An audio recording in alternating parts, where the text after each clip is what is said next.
Well, welcome everyone. We're gathered once again to do what we usually do in rather unusual circumstances. Every year, we gather to honor the memory of Dr. Neetu Manke with the Neetu Manke Memorial Oration. This year too, like every year, we are pleased to have the most sterling of orators. The orator for this session is going to be Dr. P.S. Reddy. The president of the oration is Professor Rajan Santosham.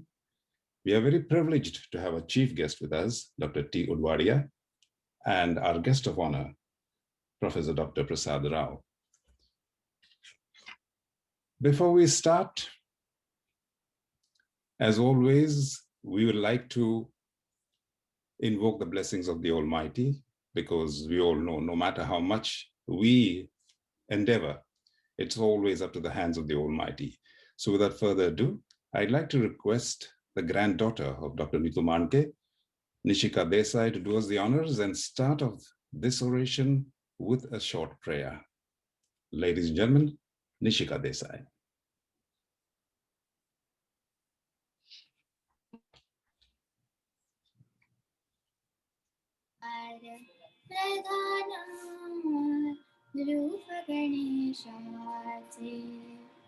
ओंकार रूप गणेशाचे येती देवांचे जन्मस्थान येती देवांचे जन्मस्थान ओंकार रूप गणेशाचे ओंकार रूप गणेशाचे अकार तो ब्रह्मा उकार तो विष्णु अकार तो ब्रह्मा उकार तो विष्णु मकार महेश दानिएला मकार महेश दानिएला ओंकार रूप गणेशाचे ओंकार रूप गणेशाचे ऐसे तिनी देवा जेतोनी उत्पन्न ऐसे तिनी देवा जेतोनी उत्पन्न तो गजानन माया बाबा तो गजानन माया बाबा ओंकार रूप गणेशाचे रूप गणेशाचे रूप गणेशाचे.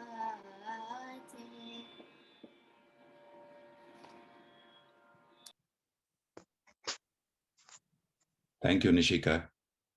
Thank you, Nishika. That was really an apt start to this oration. Thank you for doing such a wonderful job. To do the formal welcome, we have Dr. Manke's daughter, Dr. Charuta Manke. You know her well. She is the head of department and the associate professor at Department of Ophthalmology, Hindu Hriday Samrat Balasaheb Thackeray Medical College and R.N. Cooper Hospital, Mumbai. She has over 12 years of experience as an ophthalmic surgeon. She has mentored several people, and like all the other members of her family, this year she's been totally involved in the massive, backstage effort in stemming the flow of COVID and reducing the fatalities, helping right away from masks to helping the frontline workers to plasma donations, whatever. She and the family have been in the forefront. And I'd like to welcome Dr. Charuta to please formally welcome all who are listening to us all across the world. Ladies and gentlemen, Dr. Charuta Manke.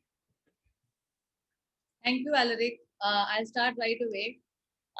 Good evening, everybody. On behalf of the Oration Committee, it is my pleasure and privilege. Can you hear me? Yes. Yeah. To welcome you here today for the virtual 18th Dr. Neetu Manke Oration on the Zoom platform. Before continuing, let us take a few minutes to amble down memory lane. Many of you have been with us through this nostalgic journey. Baba, Dr. Manke, left us in 2003. We have been holding the Dr. Neetu Manke oration every year since 2004 on the occasion of his birthday, which falls on 31st January.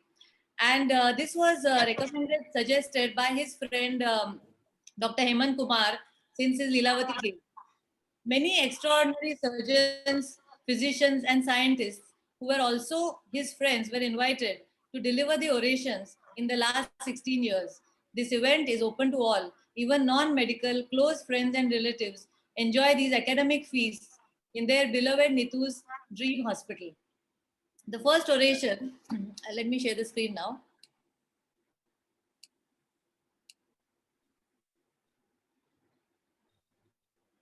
Is it visible? Yes, yes. Yeah. So the first oration was delivered on 20th February 2004 at the Manke Foundation Hospital site, where now the Kokilaben Hospital stands, by Dr. V.A. Subramanian, Director of Cardiothoracic Surgery, Lenox Hill Hospital, New York. He spoke on advances in cardiac surgery, especially MICAS. The second oration in 2005 was delivered by Padma Shri Dr. Valiathan, Honorary Advisor to Manipal Academy of Higher Education, Manipal, on valve disease in India and development of the Sri Chitra valve. The third oration was delivered by Padma Shri Dr. K.M. Cherian, Chairman and CEO of International Center for Cardiothoracic and Vascular Diseases, Chennai. He spoke on cardiac surgery in children, the Indian perspective, in 2006. The fourth oration was delivered by Dr. K.R. Balakrishnan, Head of Department Cardiothoracic Surgery, Sri Ramakrishna Medical College and Research Institute, Chennai. He spoke on mechanical assistance for failing heart, Indian perspective. The fifth oration was delivered by Padma Shri Dr. Ashwin Mehta, Director of Cardiology at Jaslok Hospital, Mumbai, and the topic was 20 years journey through interventional cardiology. This was held in the famous MLT Hall at KEM Hospital. The sixth oration was delivered by Dr. Naveen Nanda, Professor of Medicine and Director, Heart Station, Echocardiography Labs, USA. He spoke on recent advances in cardiac imaging. This was finally at the this is Dr. Naveen Nanda. This was finally at the Dr. Neetu Manke Convention Center at Kokilaben Dhirubhai Ambani Hospital and Medical Research Center in Mumbai, which by then was open. The seventh oration was delivered by Dr. Deepak Tempe, Director, Professor and Head of Anesthesiology and Intensive Care, GB Pant Hospital, Delhi. He spoke on anesthesia for OPCAB, current concepts and controversies. The eighth oration was delivered by Dr. Mukesh Hariawala, cardiothoracic surgeon and healthcare economist, Harvard Group of Hospitals. He spoke on angiogenesis and stem cell therapy for the failing heart. The ninth oration was delivered in 2012 by Professor K. Srinath Reddy, President, Public Health Foundation of India, New Delhi. He spoke on global challenge of cardiovascular disease, lessons in India. The 10th oration was delivered by Dr. Suresh Rao, consultant pediatric and congenital cardiac surgeon and director, Children's Heart Center, Kokilaben Dhirubhai Ambani Hospital. He spoke on paradigm shifts impacting congenital heart surgery, making the seemingly impossible possible. The 11th oration was delivered by Dr. Sudhanshu Bhattacharya, famous cardiovascular and thoracic surgeon, Mumbai, on total arterial revascularization. The 12th oration was delivered by the famed Dr. Naresh Trehan, cardiovascular and thoracic surgeon, Medanta, New Delhi. He spoke towards Universal Health Action Plan 2020 in 2015.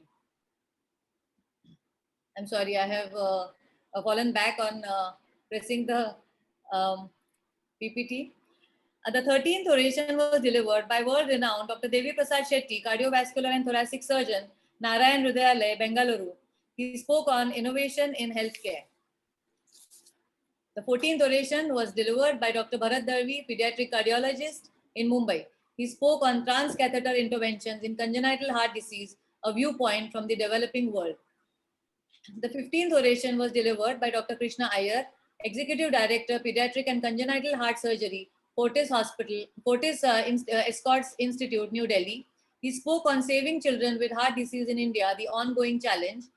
The 16th oration was delivered by our very own Dr. Jamshed Dalal, Director of Cardiac Services in Kokilaben Dhirubhai Ambani Hospital. He spoke on cholesterol and the heart, myths, controversies, and facts. Last year, the 17th oration was by Dr. Shirish Hiramat, celebrated cardiologist and director of Cath Lab Ruby Hall, Pune. His topic was medicines, angioplasty, or bypass. The dilemma continues.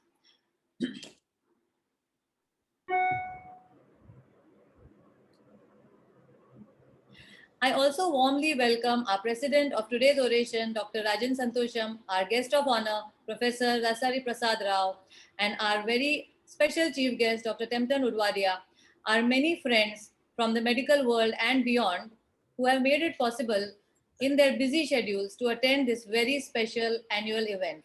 At the same time, I sadly pay my respects to the dear departed soul of the immensely skilled surgeon, teacher, and mentor, administrator, and champion of artists, Dr. R.A. Bhalerao, who has been a dear friend to my parents and a father figure for this oration committee since its inception.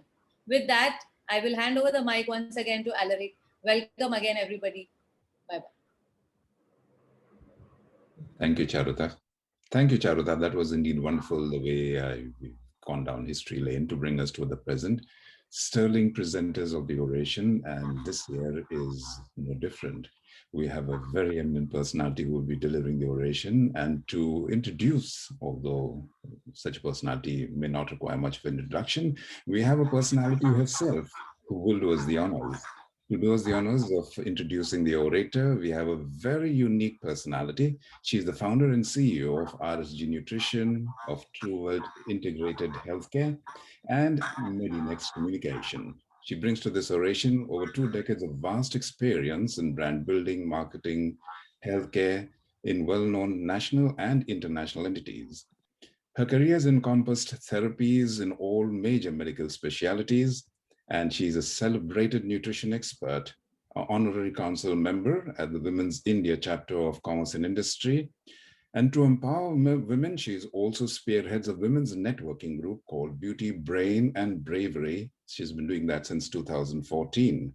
Ladies and gentlemen, please welcome a famous daughter of the late, extremely renowned Dr. R.S. Gadgil, a giant in the field of pharmaceuticals. Please welcome Ms. Rajshri Gadgil.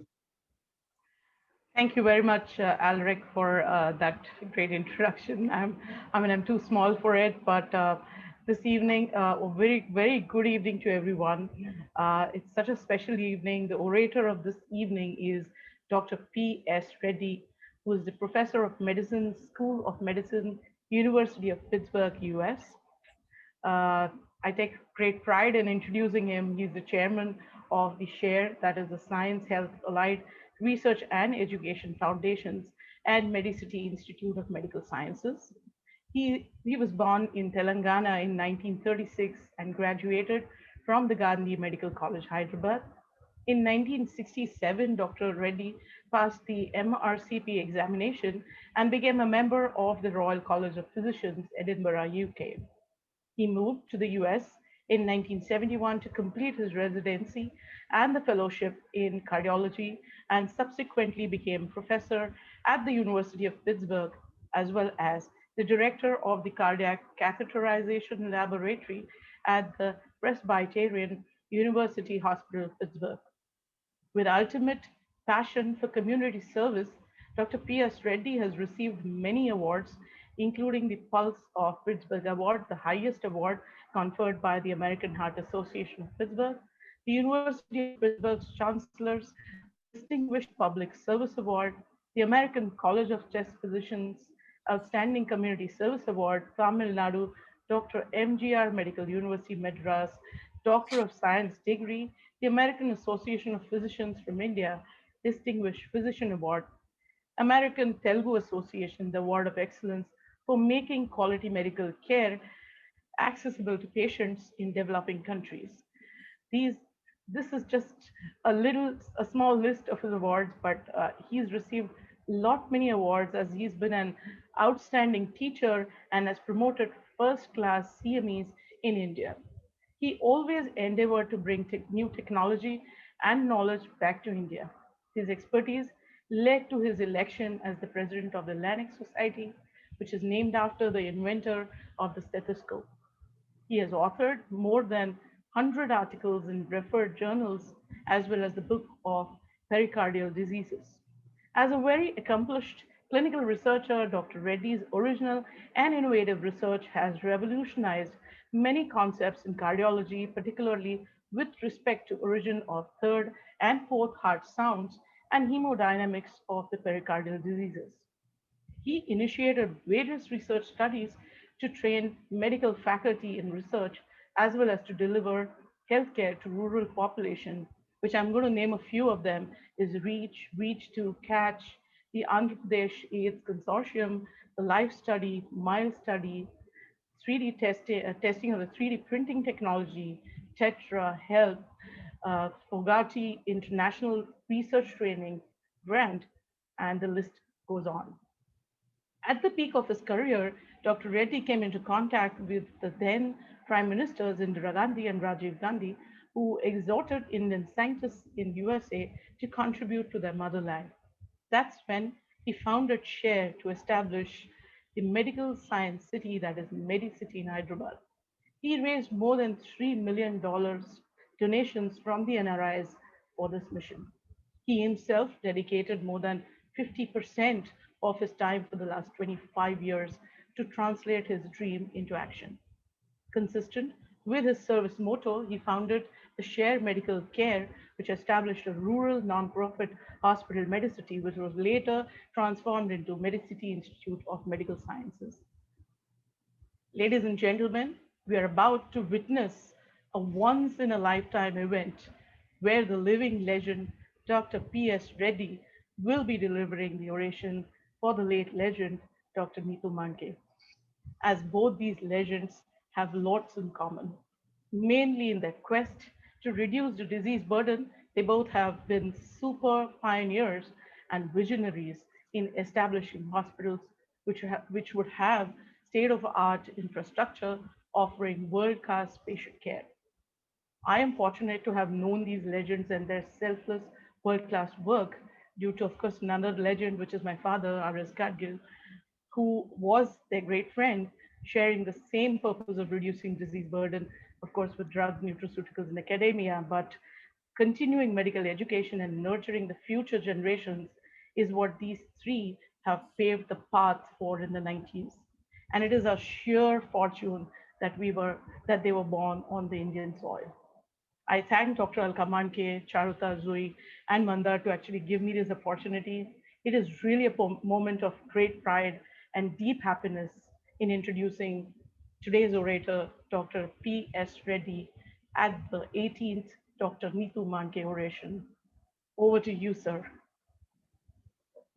Should I share the screen now? Yes. Yes, sir, you can share the screen now.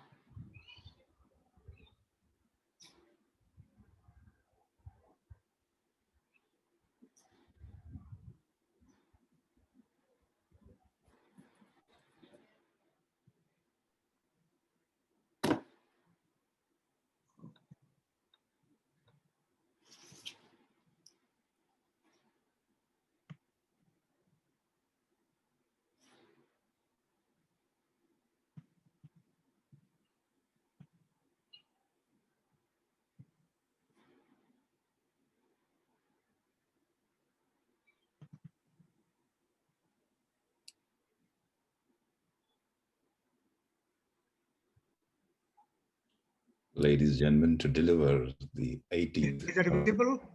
Not yet. Okay, I have to go. I have to find where is that share.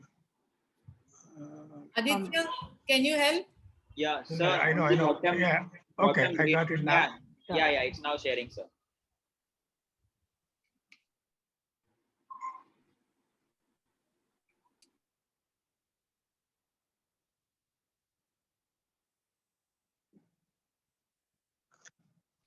Presentation view, sir. Okay. Distinguished panelists, friends and admirers of Alka and Neetu Manke, and members of the Manke family. First of all, I'm honored to be invited to deliver this oration. I'm grateful to Alka and Rajashri for inviting me. I knew of Dr. Manke as a famous and cardiac surgeon from Mumbai before I met him, because skilled and successful cardiac surgeons are known nationally and internationally. In 1997, I met him when our mutual friend, Dr. Ram Tarneja, the retired managing director of Times of India, got operated by him. I attended the whole operation by him with Alka giving anesthesia. Years later, I was deeply saddened when I heard his sudden death. Since I received this innovation lecture, I tried to learn more about him with the help of Alka. I am particularly impressed with his humanism. Many successful professionals like cardiac surgeons and others suffer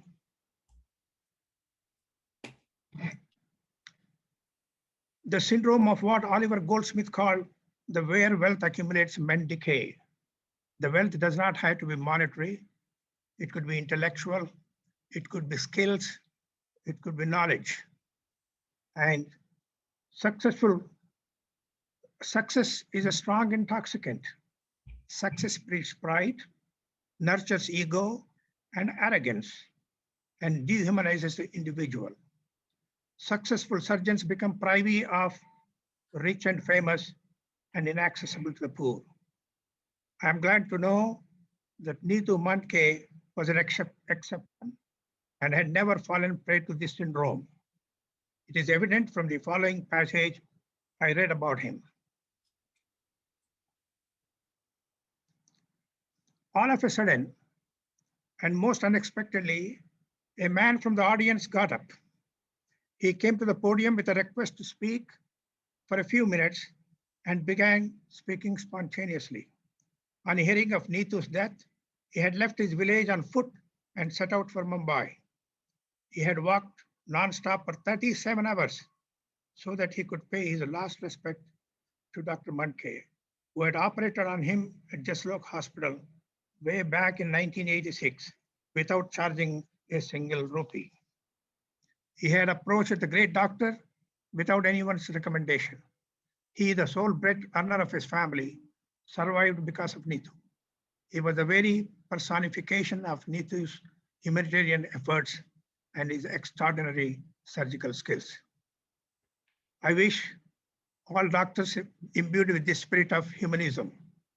Some of us are disappointed that the hospital he dreamt was not named as Neetu Manke Hospital and Research Institute.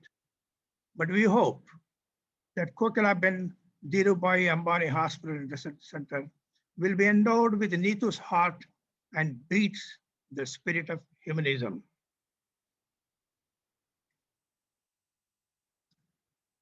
You know, the last generation has been mostly imparting the technology from outside.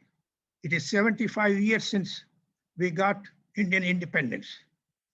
During this period, India made rapid strides because of people like Neetu Manke. In 1947, India's life expectancy was just 31 years compared to 67 in USA, with a difference of 36 years. Today it is 70 years compared to 79, with a difference of just 9 years, and the life expectancy more than doubled. Similarly, the Indian infant mortality used to be 190 in 1947, while it was 31 in USA, with a gap of 159. And today in 2020, the mortality IMR is 29, while it is 6 in USA, with a difference of just 23. And that's a great progress. And as a matter of fact, in our best state in Kerala, the infant mortality is just 7, which is very close to 6 in the United States.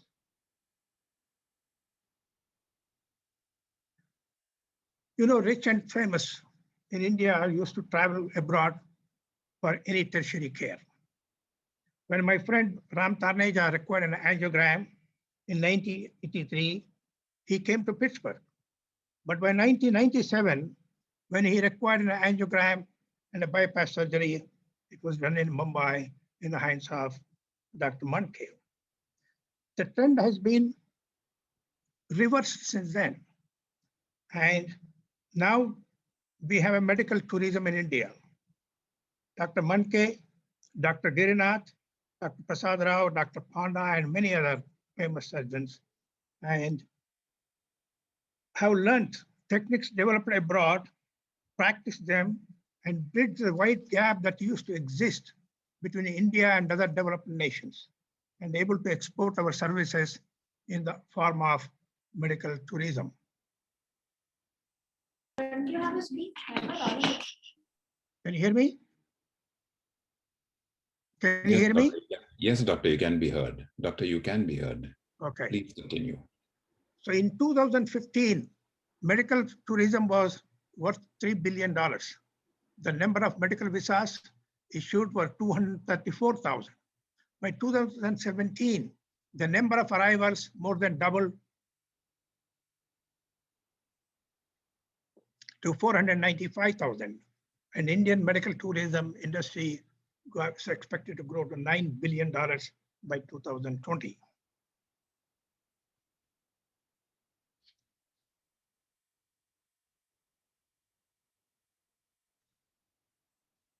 The techniques that are practiced in India today are mostly innovated abroad and imported here. Now the challenge for the new generation, the next generation, is how to innovate. India has been lagging behind in innovation. The gap is still as wide as IMR used to be at the time of first Independence Day 75 years ago. We have not bridged that gap much at all.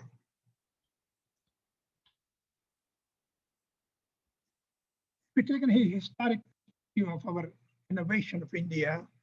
I just listed here the Nobel Prize winners of science and economics, excluding the peace, because that is not a science.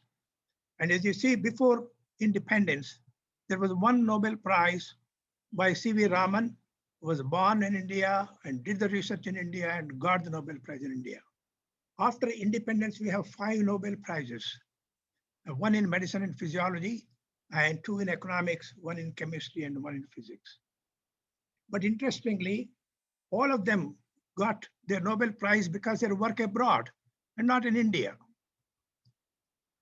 And because it appears the Indian soil is not fertile for the innovators to really innovate.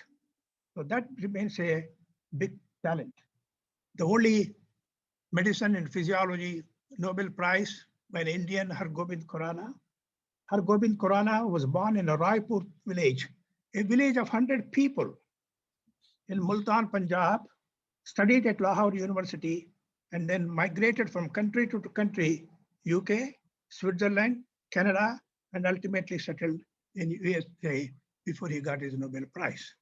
So you can see that there is a problem that although the Indians have a potential to innovate and be a Nobel Prize winners, but the Indian soil is not fertile, our Indian ecosystem is not favorable. So we have to collectively change the ecosystem.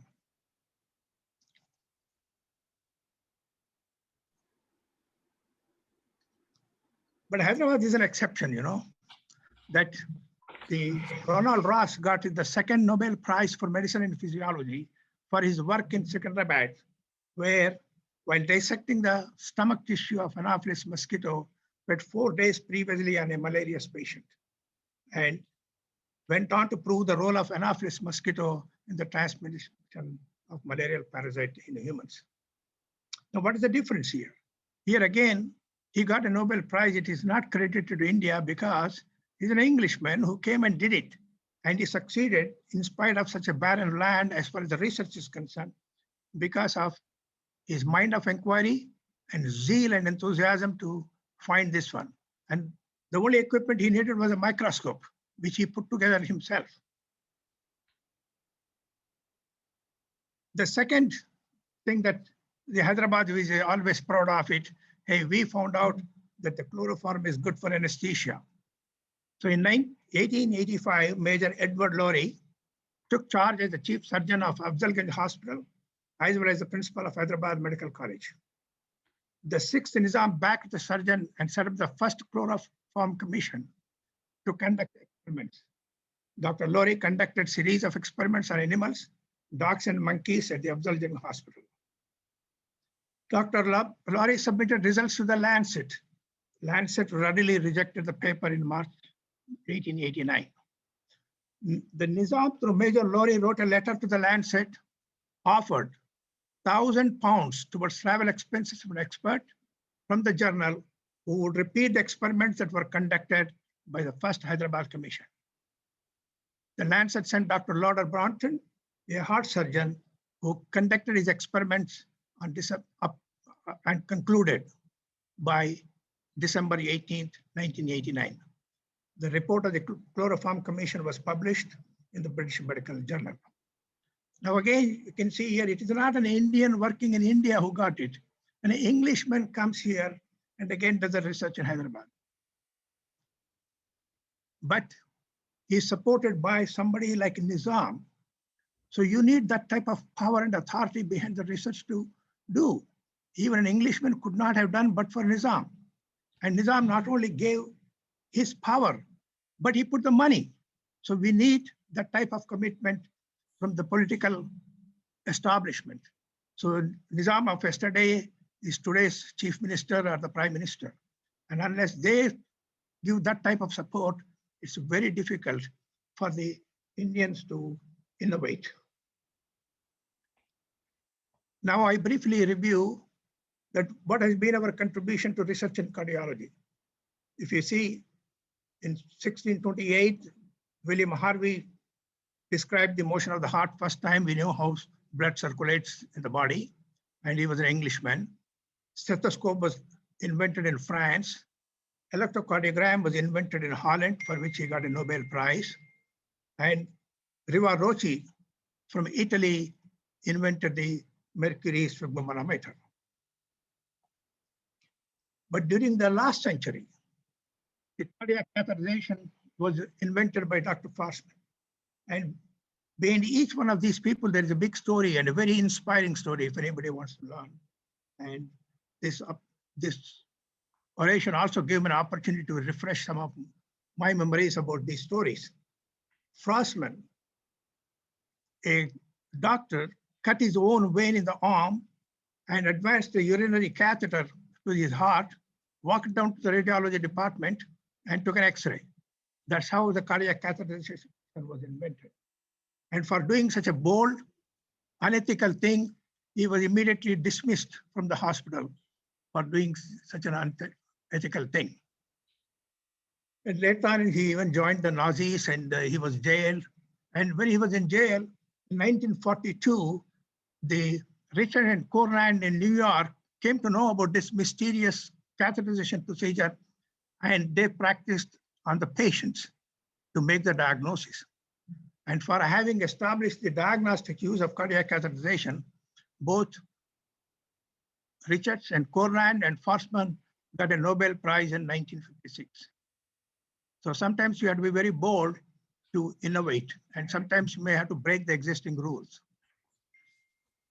The coronary angiogram, accidentally invented by Mason Sones at Cleveland, and medical use of ultrasound, which made the cardiologist the best diagnostic tool, was invented by Ian Donald and McVicar from Glasgow, UK. The pacemaker by Charnock and Great Batch in Buffalo, New York. PTCA very recently by Dr. Grundig, who is born as German, but invented at the University of Zurich in Switzerland. The PAMA stent was invented in San Antonio, Texas, USA. I also want you to know that PAMA is an Argentinian doctor, and he came to the United States, and invented this one. This story, the Argentinians have somewhat similar story like Indians, that coming to USA and being successful. And Palmas is one of the Argentinians. I will have some more examples of this stuff. But if you see in the whole history here, all these research is either done in USA or European countries, but there is none from India or Asian countries. So if you call India, China, and Russia or the BRIC nations, there's a zero contribution even in the whole 20th century. And we are entering the 21st century.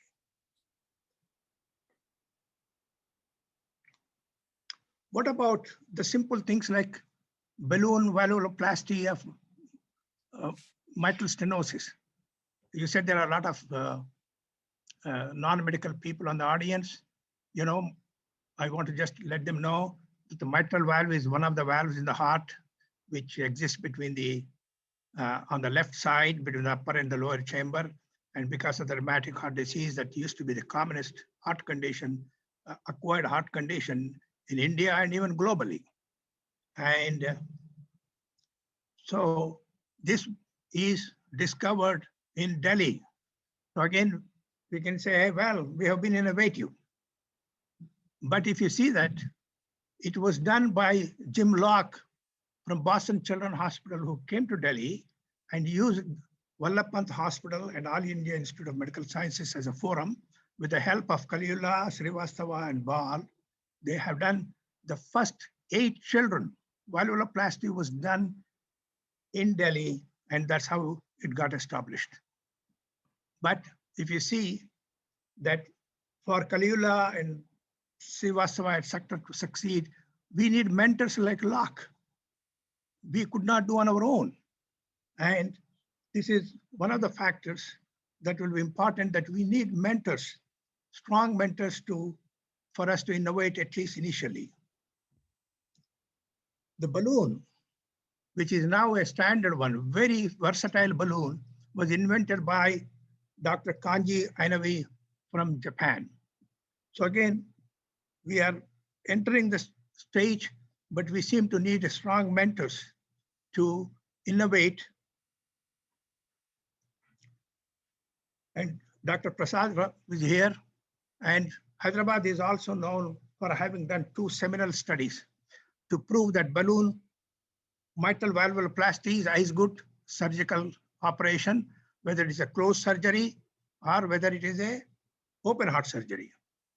And these were published in both famous journals like Circulation of the American Heart Association and New England Journal of Medicine. And you can see Dr. Somaraju and Prasad Rao were the part of the team, but it was again done by Zoltan Churi from Harper Hospital in Detroit.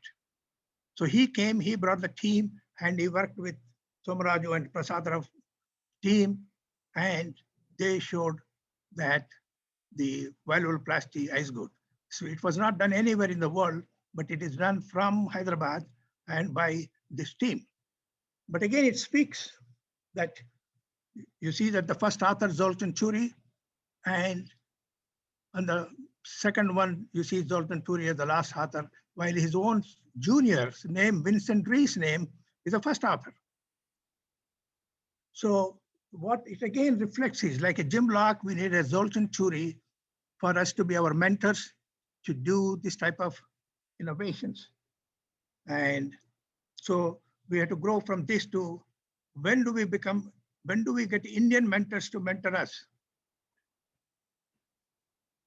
And the stent, again, Hyderabad is known for developing the Kalam Raju stent, the first stent. And it again happened because somebody like Abdul Kalam was the mentor. He pushed it. He made the DRDO facilities available to the Somaraju group to develop the stent. And Dr. Krishna Reddy, the cardiologist, founded Relisys Medical Devices in 1998 to commercialize the thing, and it is a very successful endeavor. Now, since then, many more companies have been established which are manufacturing the stents. But the question is, how do you prove these stents are as good or not? How a cardiologist can go and tell the patient with the confidence, yeah, this is an Indian-made stent, but it's as good as the American stent, for example. So you have to do some randomized trials. To do randomized trials, we need a willing physician and a willing patient.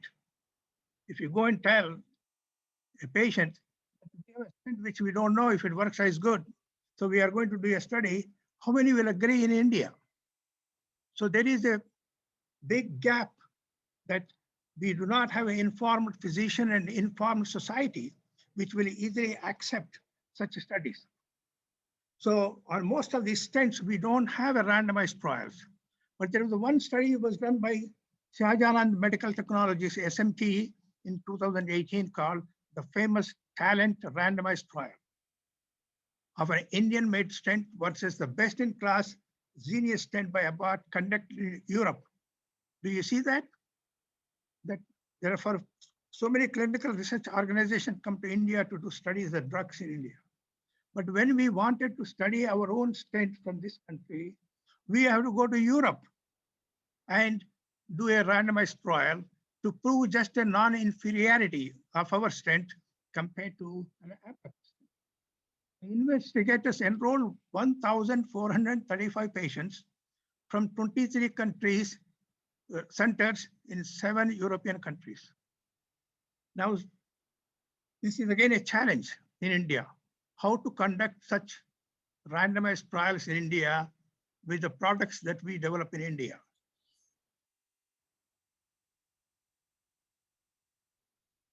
The problem still exists.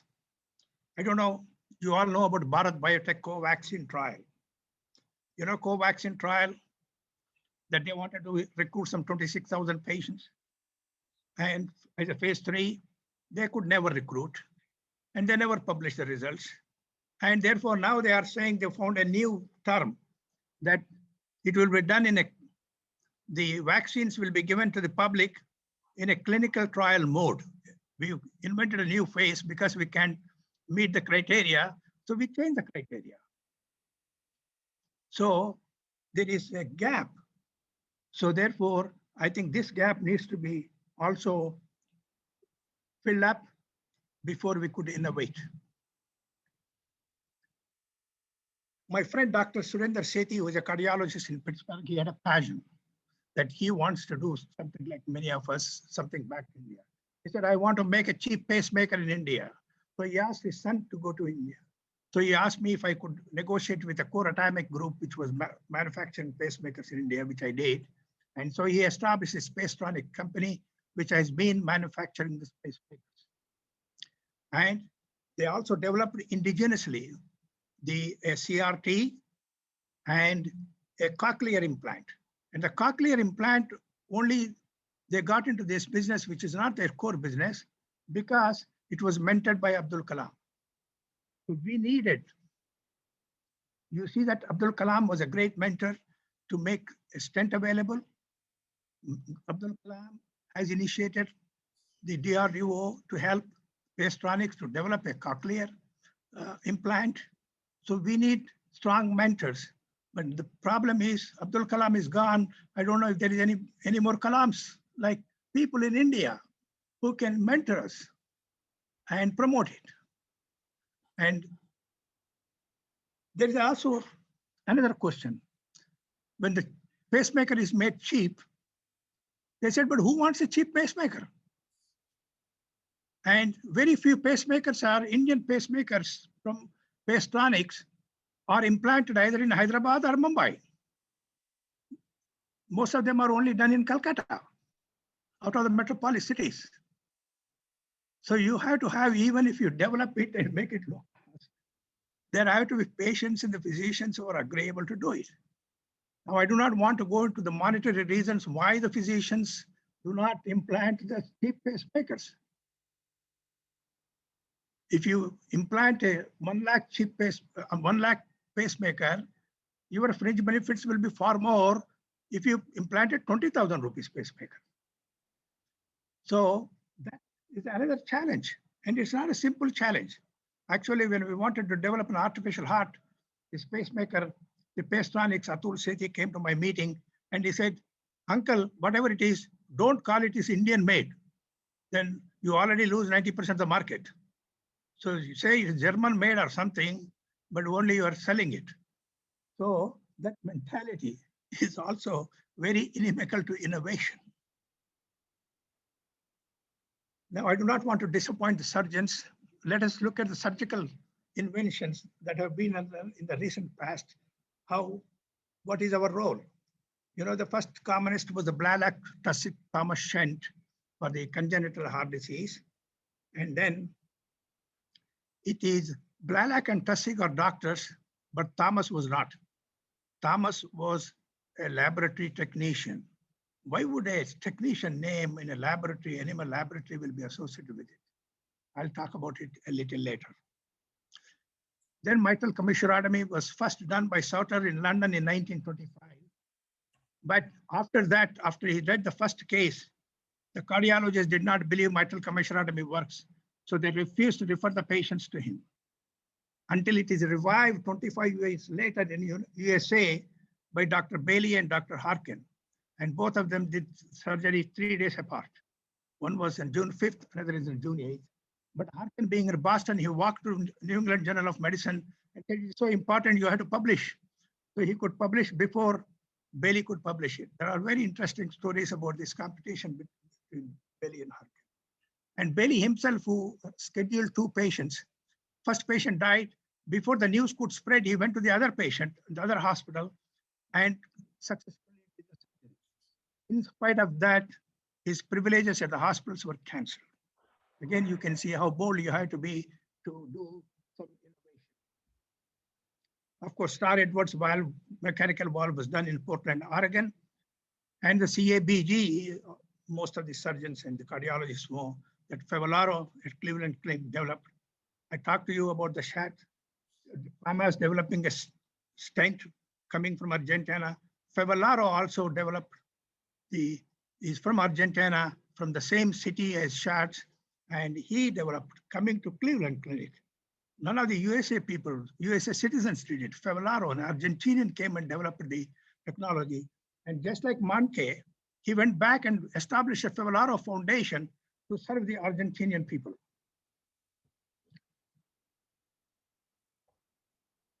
We know the heart transplant, we all talk about Christian Bernard, but actually he came and learned it from Norman Shumway at Stanford, and he just outsmarted Shumway by doing the first surgery. But the procedure was actually developed by Shumway at Stanford. And then the first lung transplant by Hardy at Jackson, Mississippi, and a heart lung transplant by Wrights in Stanford, USA. So Stanford became a major transplant center.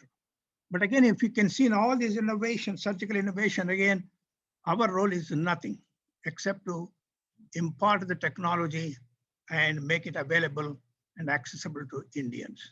So therefore, what I am saying is that the next generation, that part has been already done by Manke generation. The question is, how do we prepare the next generation? How do we prepare the society for the innovations? And therefore, a call for innovation is what is required. I told you about that Vivian Thomas name is associated with Blalock-Taussig shunt. The life of Vivian Thomas is an inspiring story of an African-American pioneer who overcame the barriers imposed by a segregated society. We honor his legacy with the naming of the Vivian Thomas High School Research Program. Just remember, it is a high school research program being associated with his name at the Morehouse School of Medicine in Atlanta, Georgia. Vivian Thomas Research Program for high school students was established to provide experiences in the research laboratories at the Morehouse School of Medicine for high school students. Students conduct research for 6 weeks under the direction of a medical school, a faculty member, and learn the content, process, and methodology involved in inquiry science. At the end of this summer experience, students present their research findings to the faculty and staff at Morehouse School of Medicine. Now, you can see how in the United States, the students are being nurtured for science of inquiry from even high school days. How many of us were taught what is research when we were in high school? Not even in the college. So our educational system has to change if we want to make innovators, because everybody has an innovative mind. The only thing is some people require a lot of fertile land for seed to grow. And therefore, we had to create such, maybe the Mankey Trust could establish something like this, and a research program at high school level that will be innovative in itself. And we all know the Baliyathan, who was one of the speakers for the oration in the past, he developed the Chhatraval. And he had a passion, and the DBT helped him very well, and he developed. But again, it took how many years? 10 years to develop something like this, and before it was implanted in 1990. Now, the latest craze is for artificial hearts. And these are all the many efforts are made on artificial heart before it became successful, even partially. As you can see, these are the artificial hearts, which are efforts, but not successful. And most of them are in the United States, Czechoslovakia, Austria, Poland. But none of us are trying in India. Still, even if they're not successful, at least they're trying, but we don't. And because again, the lack of the environment. The artificial hearts that are successful, the Jarvik 7 was first one, which was taken over by CardioVest. CardioVest is taken over by Syncardia. So the only total artificial heart available is the Syncardia heart. And there are approximately 2,000 implanted so far globally by Syncardia hearts. In Germany, they have done a Berlin heart, which is a pediatric population. There are more than 1,000 implanted. In France, the Carmat company is developing another innovative total artificial heart. And so far 10 are implanted. They have permission to implant another 10. But when Carmat developed the heart, they came to Pittsburgh Animal Facility to test their thing. So in University of Pittsburgh has a very good testing facility for any of these commercial companies to come and use it. And they charge heavily. It is about $10,000 per day per animal. And so again, for the general attendees, non-medical attendees, the LVAD means left ventricular assist device. A total heart means both the left and the right heart, that's left ventricular and the right ventricular change. But in the so-called, because in majority of the patients, it's only the left side of the heart which is sicker.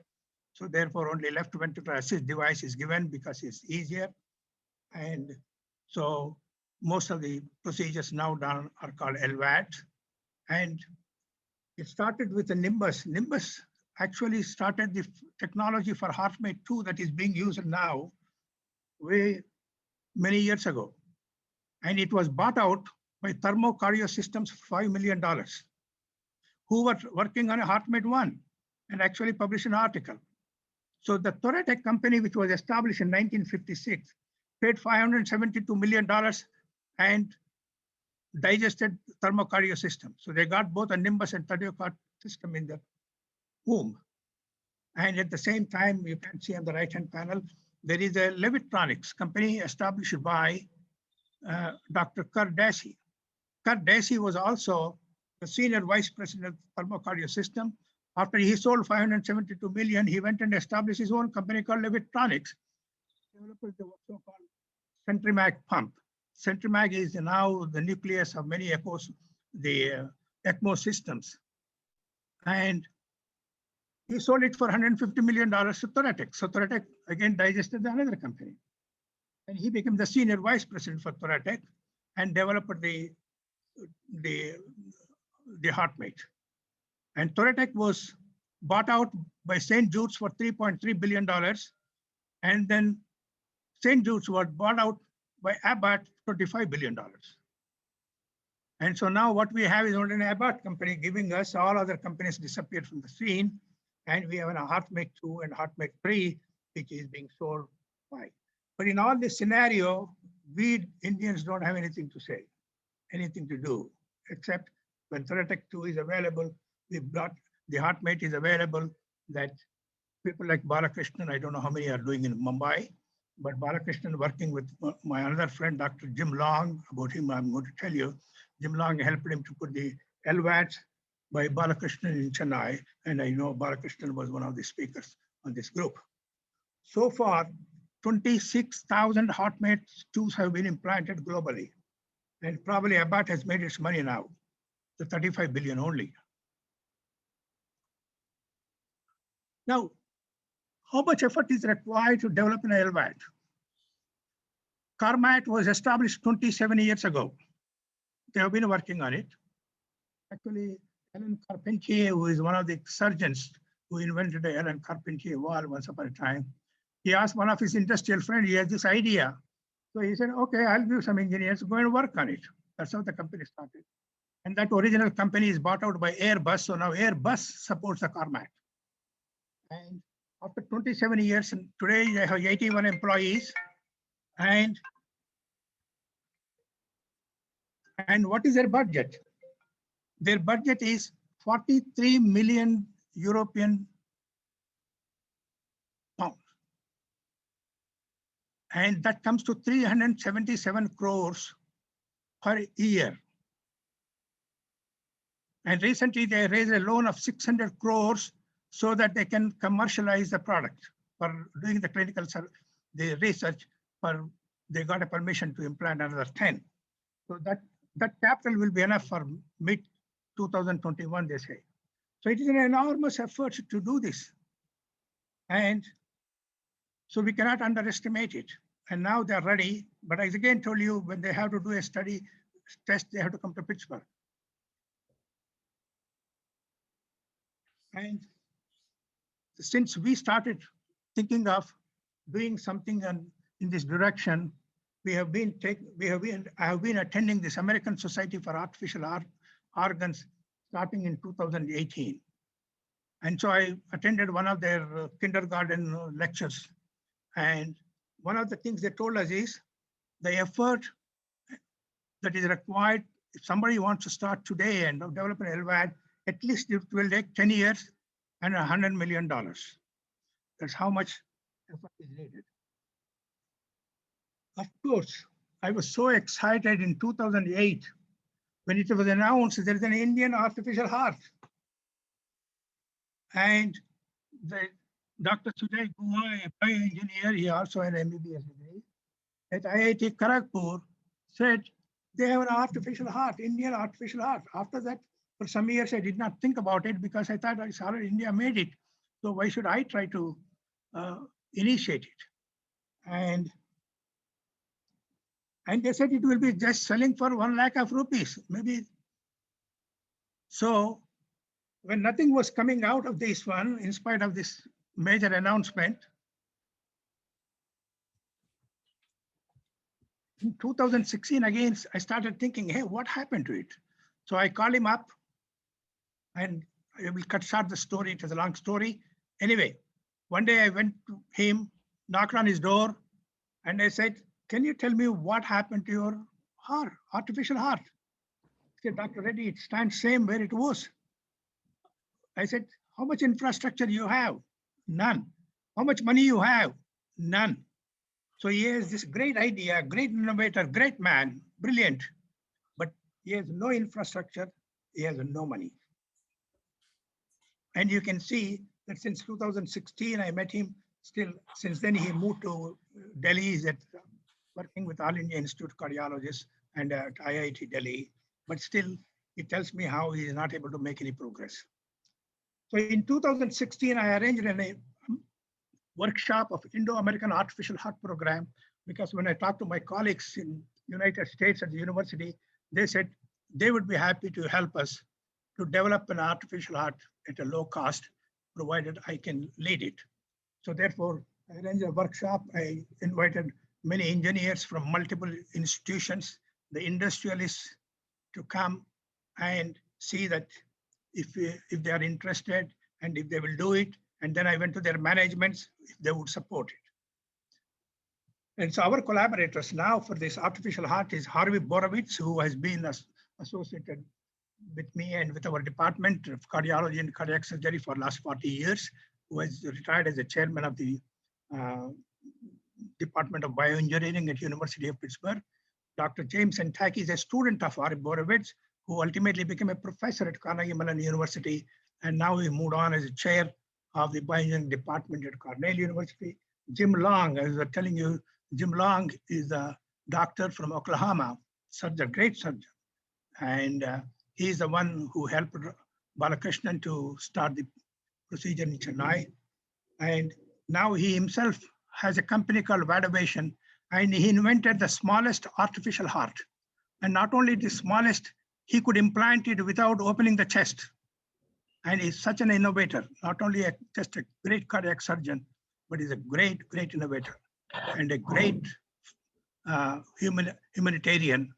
And he's my bedrock support.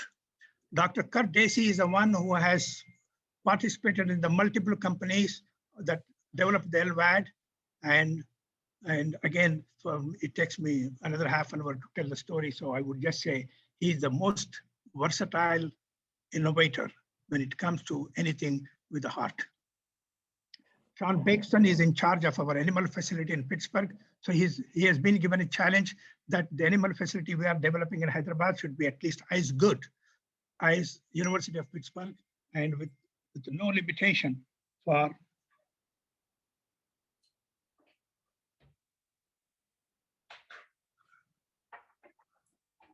time up. Okay. And the Marina Kaminova heads a lab called Rio Hematology. It only studies how these artificial hearts destroy the cells and how to prevent it. So therefore, every one of them has to be redone. Salim Olia completed a PhD and now is at Pennsylvania University. I'll be done in 34 minutes.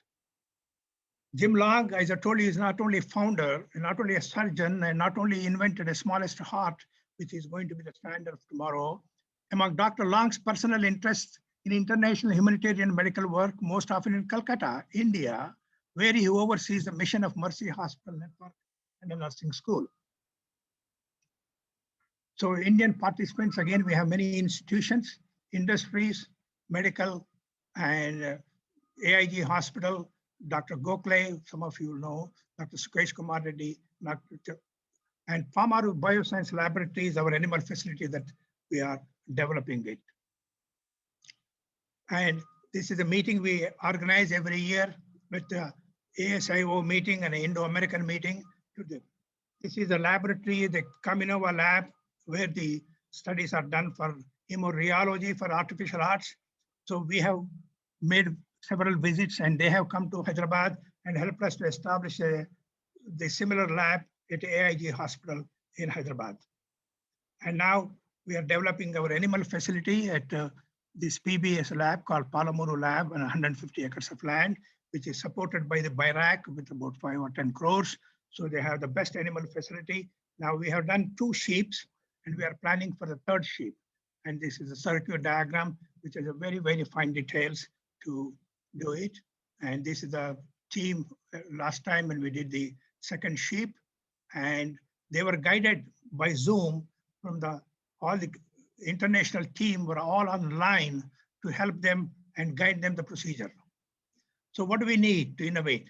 We need a vision, will, and perseverance, and for anything else in life, I guess. And to do that one, I think we have to change our education system. Again, shortage of time, I won't go into it. The so-called rote learning is the most inimical. It destroys any innovative capacity in India instead of nurturing it. And we need leaders like R.K. Banerjee, who is an IIT IIM graduate, an investment banker who left the job and established the level field school where children would learn to think rather than to memorize the facts. So that is what our children and our grandchildren have to go to such schools if they have to become innovators. Do you have a minute or two to tell me about one personal story? Yes? Now, you know, after having studied it in Hyderabad, Usmania, Gandhi, and then doing an MRCP, in 1967, I landed in uh, Pittsburgh. Until then, I had never got exposed. I got the MRCP, but I never knew what research was. I never saw anybody doing the research. My first posting was in hematology.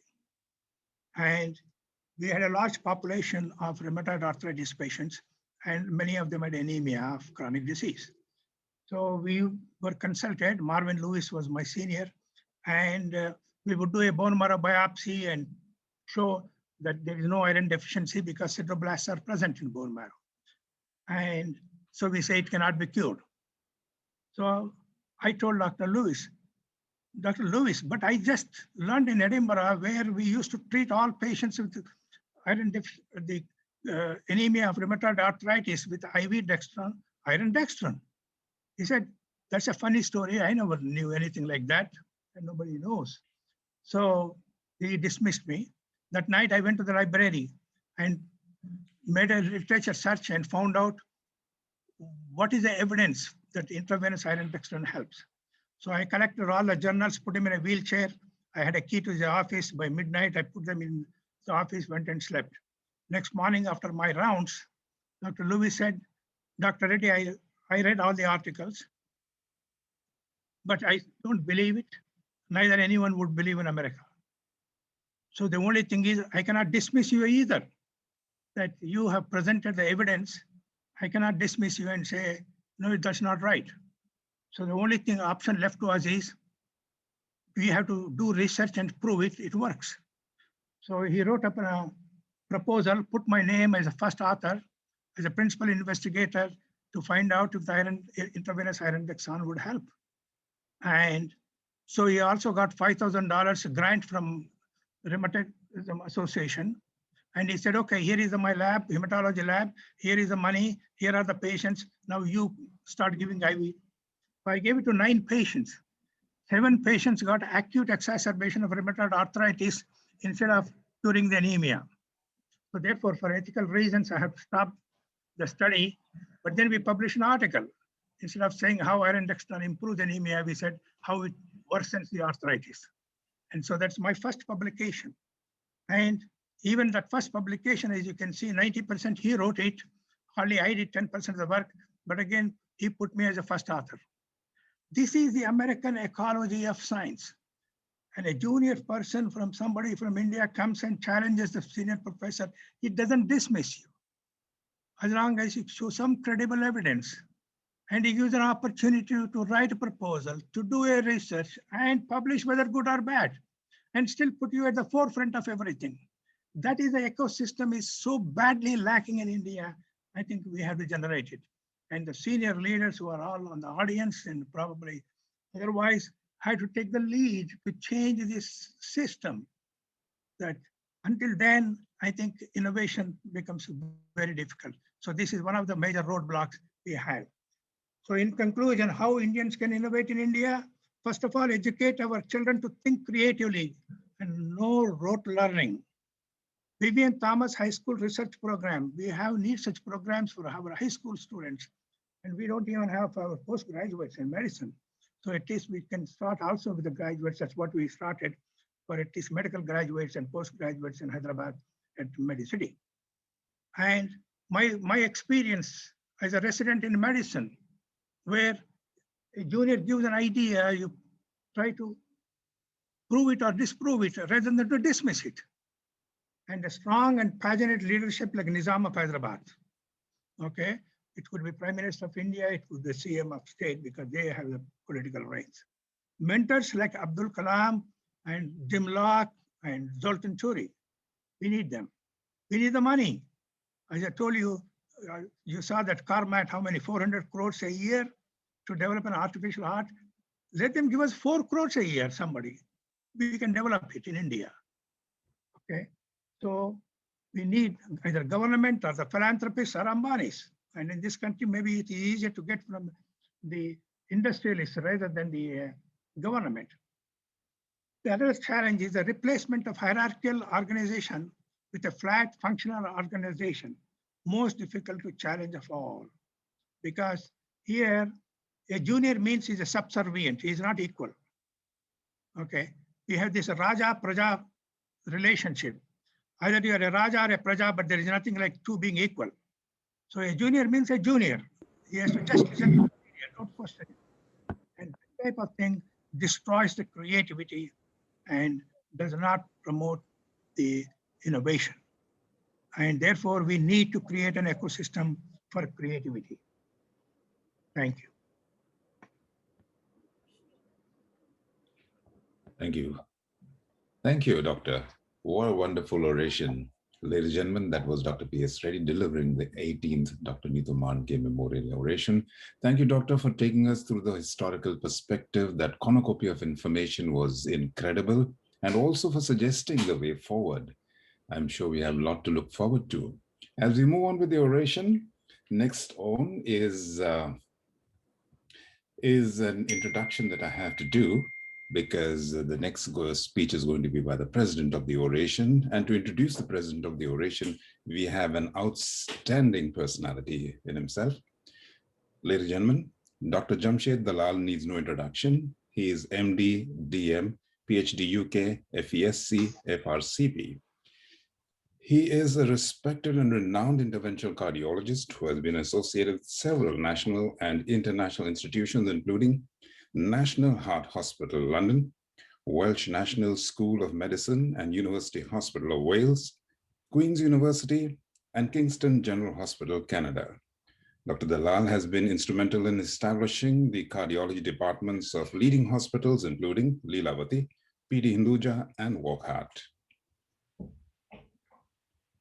He is also now the Director of Cardiac Sciences at KDH, a position he has held since 2009.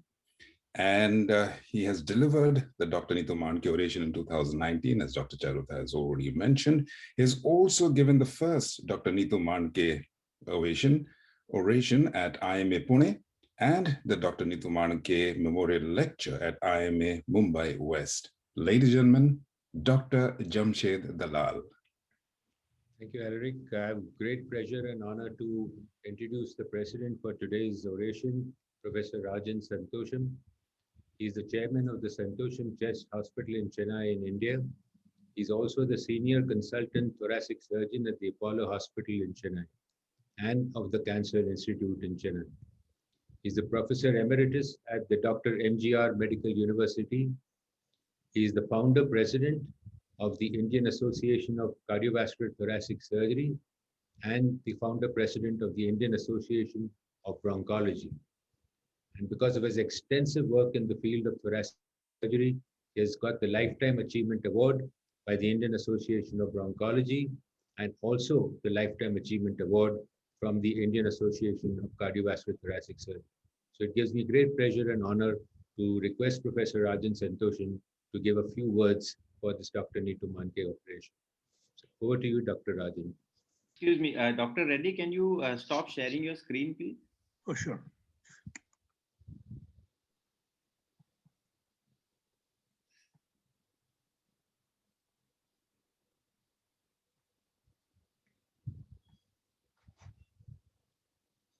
Thank you. May I request Professor Rajan Santosham to please give a few words to us? Yeah, I'm very thankful to ALCA for inviting me for this lecture. I'd just like to be very short, show a few slides which will help to understand the relationship I have with the Mandke family. Can I have my slides, please? Yeah.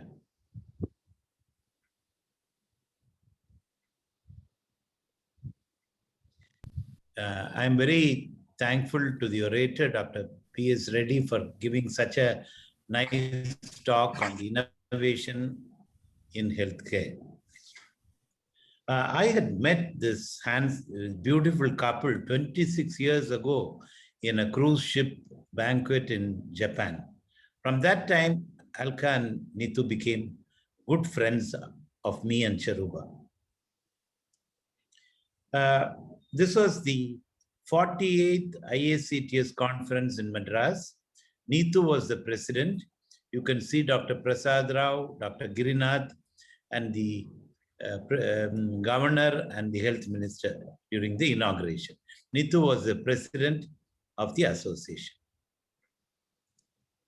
The next president after Nithu was Bhattacharya. So I had to tackle two very strong personalities during the Congress, and we hit it off very well because of the help of my friend, Dr. Prasad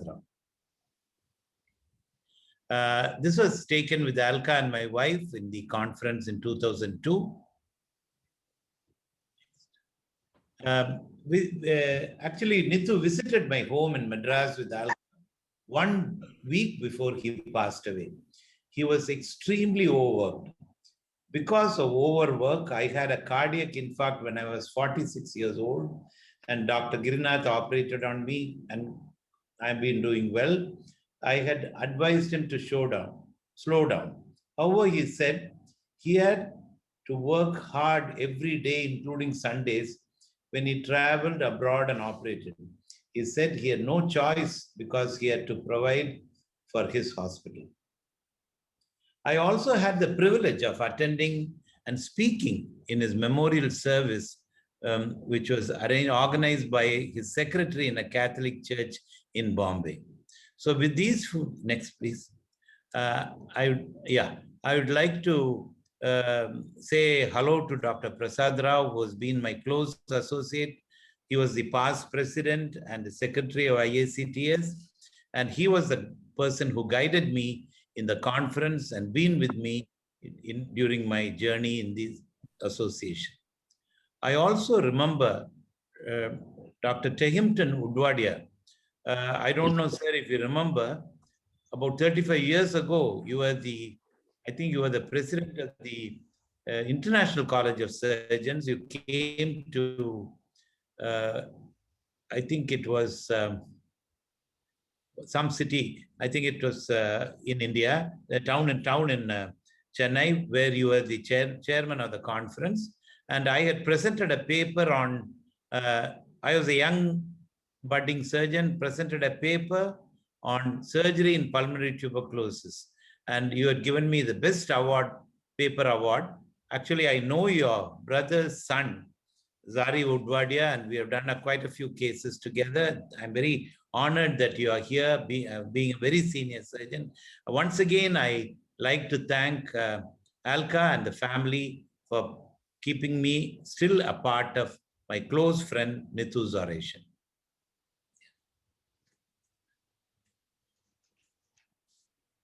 Thank you, Professor Dr. Santosham.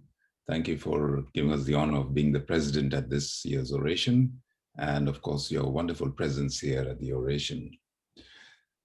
Before we move on to the next speakers, the next introduction is going to be done by Dr. Alka Mandke, who of course needs no introduction to all of you. She is the life and of course the afterlife partner of Dr. Nithu Mandke, whose life and vision we are celebrating here today. She is currently the head of Department Anesthesia and Senior Cardiac Anesthetist at Kokilaben Dhirubhai Ambani Hospital. She has been helping many NGOs through the Indian Heart and Lung Research Foundation, which has been established by Dr. Nithu Mandke.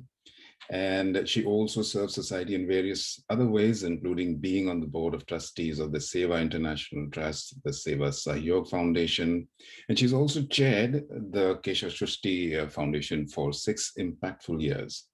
She's a recipient of several awards, including the Lifetime Achievement Award 2019 by the Indian Association of Cardiothoracic Surgeons. And she's been conducting the Dr. Nithu Mandke Memorial Oration at KDAH, also at Pune, Mumbai, and of course the IMA West, and of course the Smriti Sandhya program on Dr. Nithu Mandke's death anniversary annually. Ladies and gentlemen, Dr. Alka Mandke. Thank you very much for Alaric for giving me Lifetime Achievement Award for the surgeons. Anyway, with that small joke, it is great pleasure because the panelists today are so respected and so I have no words to say how big they are and in their positions. And I'm so lucky with our oration committee, there are so many who have Padma Shris, who have achieved a lifetime achievement awards. And I have been lucky, whosoever I invite for oration, they agree, and they did such a fantastic job. One better than the other. I don't know who is better than the most. So thank you, Dr. Reddy.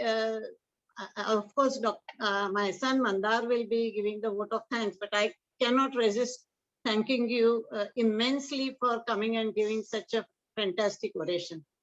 Coming to Dr. Santosham and Dr. Prasad Rao, I have met them several times in all the conferences because I always attended conference with Neetu. I'm lucky to be a cardiac anesthetist in his team. So I met all of them, and it helps me now to be associated with them, to invite them as friends. So I am very lucky in that respect. So Dr.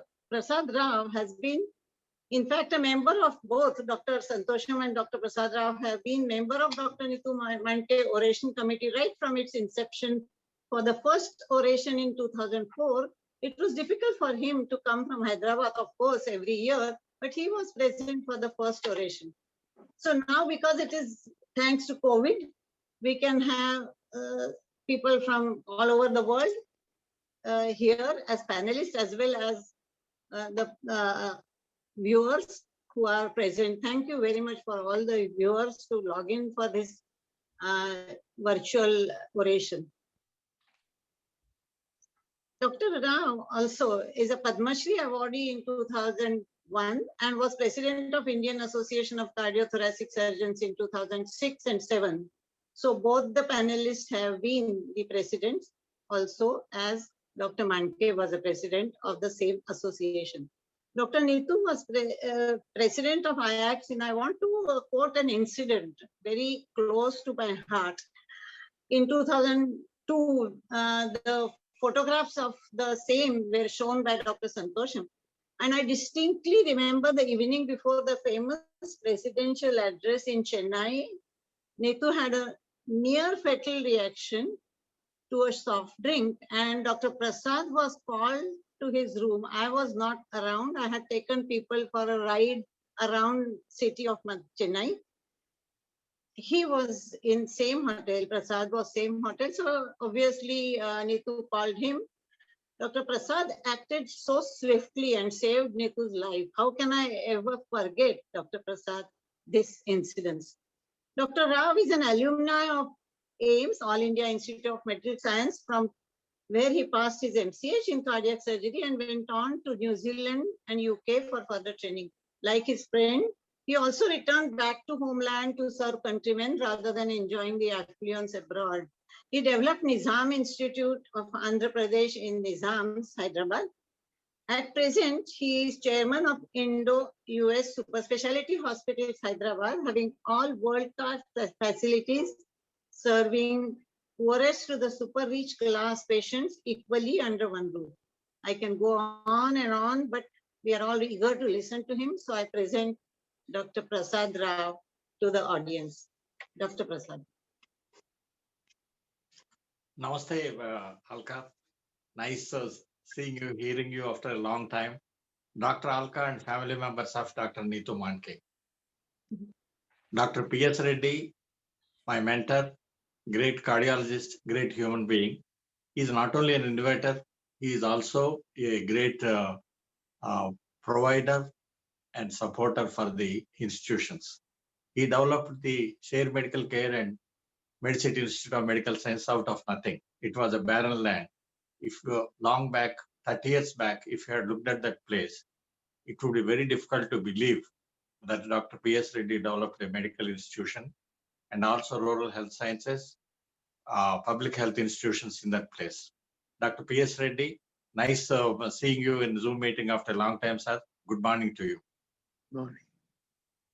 And other members of the panelists, distinguished members who have come to attend the meeting. I thank all of you for asking me to be a part of this great meeting. Of course, in the memory of Dr. Neetu Manke, who was a friend and a great individual. I have known Dr. Neetu Manke as my colleague from Bombay. In fact, when he was elected as the president of the Indian Association of Cardiovascular Surgeons, I was secretary during that period, and I used to meet him both in Bombay and Hyderabad. Then in the meantime, we became friends with Alka and Neetu. He was invited to one of the meetings, cardiac surgical meeting. Those days it used to be live meetings in Hyderabad. So he came and then demonstrated some of the surgical techniques. I was really surprised because he could do like what we think as best surgery. He could do it in half a time with 100% precision and with no, it appears as if he is doing such a simple job. We are doing this coronary bypass anastomosis. He could do it just like that. By the time we just turned around, he already completed the anastomosis. He told me, oh, Prasad Rao, this is very easy to do, but it was not easy. Of course, Dr. Alka Manke was at the head side taking care of the patient, and I was really surprised about his great surgical skills. Not only surgical skills, he was very compassionate about the patients. Every patient he operated, he used to look around, see him in the morning, talk to them, and then give the best of his mind. And he was very jovial with his patients. Generally, surgeons are supposed to have stiff upper lips, but he has no lips. He used to talk with everybody, nice. It doesn't matter. Then we had this meeting in Chennai. Dr. Rajan Santosham was organizing that meeting, and I was the secretary of the association. Dr. Neetu Manke was our president. And then he used to come, and luckily for us, Dr. Girinath was the chairperson. He was big, and we could go and talk to him. But Neetu Manke took over everybody. He used to guide. Prasad Rao, you do like this. Rajan Santosham, you do like this. And then both Rajan and myself meeting where Dr. Neetu Manke excelled, and he gave every direction that was possible for the meeting. That shows the leadership which we had through Dr. Neetu Manke. Of course, the incident Dr. Alka mentioned, it was very unfortunate. And then I was there. He opened he called me, Prasad Rao, come to my room. I went to his room and found that he was not seen. I don't usually go to the bedrooms. Then I went there. He had this problem, and then luckily he was saved. Unfortunately, not to be there after 1 year. It's very unfortunate. I really feel sorry for him since that time. Then we also had a interaction with Dr. Manke during Kolkata. There were some issues in Kolkata. There were some issues related to the personalities and then public relations. Dr. P.S. Reddy always used to say, develop the communication skills. And the Dr. Neetu Manke's method of communication was overpowering. Everybody has to listen to him, whether they listen or they will not be there. That type of attitude used to be there. Dr. Manke had a way of getting things done. Even the most adversary also has to follow his instructions in a good way, not in a bad way. They used to like him, and somehow or other they used to get things done. And the whole Calcutta surgeons had so much of admiration for him during that period. He was vice president and chairman of the scientific committee, and everybody was so appreciative of the efforts which he did for the scientific advancement. And then subsequently, we used to meet him once in a way. And then the next year, after the presidentship, I had opportunity to meet him in Bombay, Renaissance Hotel. He came for the breakfast. We had the breakfast. Already he had the blueprints and plans for the new hospital he was developing. And then he told me about his vision, which was completely out of the world. I was really surprised about the way he was thinking. Dr. Abdul Kalam always used to say that to think small is crime. This man is not thinking small or big. It's somewhere. It is in the space. It's a global vision, national vision, international vision, poor patient, rich patient, helicopter, medical education, research, so many things he told me. Of course, I didn't talk anything. At the end of the meeting, I sheepishly told him, Neetu, it is all right, but we are burning the candle on both sides. We started this Hyderabad hospitals in a small way in the hotels and those places. And Dr. P.S. Reddy was there to guide us during that period. And subsequently, we started some of the centers in the hotels.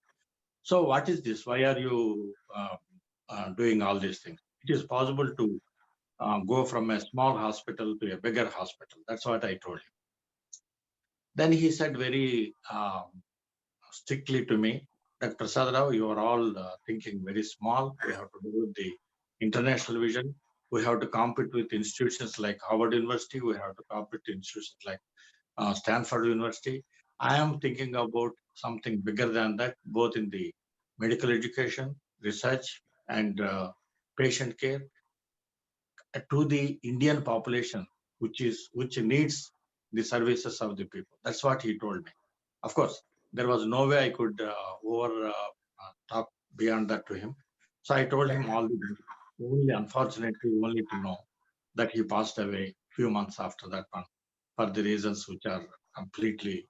And you see, he died doing the thing which was very close to the heart.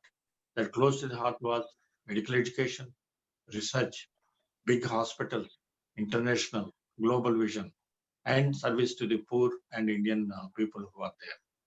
That was a great association. I always fondly remember my association with Dr. Alka Mandke, Dr. Neetu Mandke, and of course, I have not met many of their children. Maybe I met them when they were children.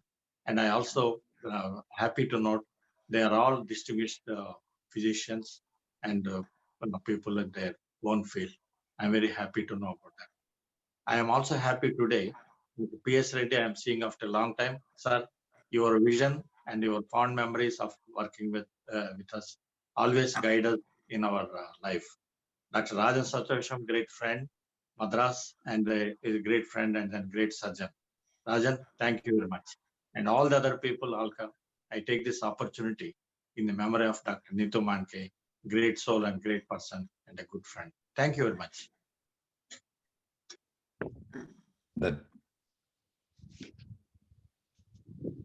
That was the guest of honor at the 18th Dr. Neetu Mandke Memorial Oration. Thank you, Dr. Professor Prasad Rao, for that one, sharing those wonderful personal nuggets. That's truly unique. And I must also apologize for the gaffe that I committed in introducing Dr. Alka Mandke. I should have read it as Indian Association of Cardiothoracic Anesthesiologists. So now everyone knows who's not the medical professional here.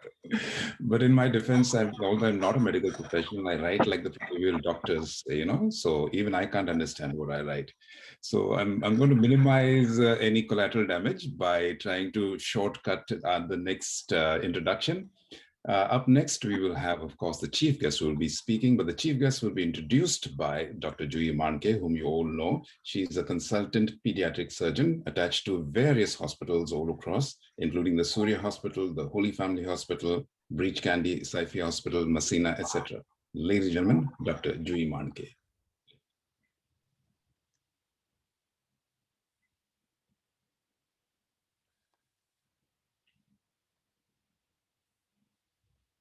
Thank you, Alaric, for the glowing introduction. It is indeed a great privilege to introduce the legend that is Professor Tempton Udwadia, ex-chairman CMAS, Center of Excellence for Minimally Invasive Surgery Training, emeritus professor of surgery, Grand Medical College and JJ Hospitals, past consultant and head Department of Minimally Invasive Surgery, PD Hinduja Hospital, consultant surgeon at Parsi General Hospital and Breach Candy Hospital. There are two ways to introduce such a visionary. One is by listing his academic achievements, and another is by bringing to life in Technicolor his character and personality. I will attempt the latter because it's too long for listing his academic achievements. I was in awe of the name Professor Tempton Udwadia long before I ever met him. Mainly since we frequently heard Baba, Dr. Neetu Mandke, speak almost reverently about him. And whenever I have met him, I have been repeatedly overwhelmed by his simplicity and pure outlook towards life, and a very good connection with the common man, which made me think of him not only as a successful surgeon, but as a successful human being. This great surgeon was trained in India under Professor Sen, after which he underwent further training in the Royal College of England and Edinburgh. He is very proud of his education in India. He returned to India, to JJ Hospital to be precise, and has educated, created, and inspired thousands of surgeons since then to date. He is a very passionate teacher with a penchant for practical progress in surgery and in bringing new technology to rural India.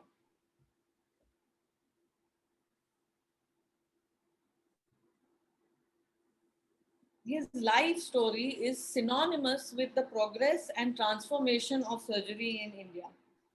It is common knowledge that he is very sensitive to the plight of poor patients, and most of his efforts have been to reduce sick days of a daily wager.